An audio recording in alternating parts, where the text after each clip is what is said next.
আমাদের ঘরে কি মা বোন নাই? আমরা কি আমাদের মা বোনদের সম্মান দিতে পারি না?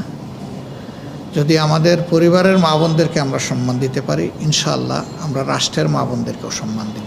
জামাত ইসলামী আরপিওর যে শর্ত ছিল 30 ভাগ মহিলা থাকতে হবে সর্বপর্যায়ে, আমি জানি না অন্যরা কতটা এটা ফিল আপ করেছেন। জামাত ইসলামী কিন্তু পুরোপুরি ফিল আপই শুধু করে নাই, মহিলাদেরকে যথাযথ সম্মান দিয়ে এর স্টেকটা মহিলাদের অনেক বেশি জামাত ইসলামী। 1 নম্বর। 2 নম্বর হলো, আমাদের ঘরে কি মা বোন নাই? আমরা কি আমাদের মা বোনদের সম্মান দিতে পারি না? যদি আমাদের পরিবারের মা বোনদেরকে আমরা সম্মান দিতে পারি, ইনশাআল্লাহ আমরা রাষ্ট্রের মা বোনদেরকেও সম্মান দিব। এবং আমাদের হাতে না আসলে আমরা মৌখিক বয়ানে এটা বুঝাইতে পারবো না।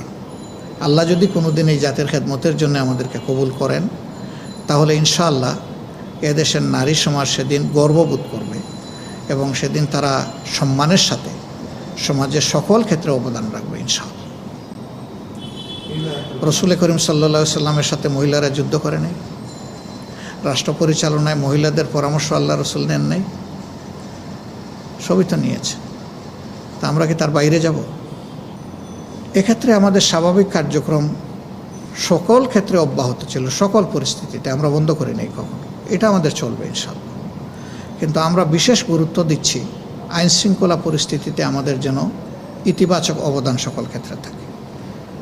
কেউ যদি সুবিধাবাদী দুষ্কৃতিকারী সমাজে কোনো বিপর্যয় সৃষ্টি করতে চায়, জামাত ইসলামের কর্মীরা জনগণকে সাথে নিয়ে যেন তাদেরকে রুখে দেয়। রসুল করিম সাল্লাল্লাহু আলাইহি সাল্লামের সাথে মহিলারা যুদ্ধ করে নাই? রাষ্ট্র পরিচালনায় মহিলাদের পরামর্শ আল্লাহ রসুল নেন নাই? সবই তো নিয়েছে। তা আমরা কি তার বাইরে যাব?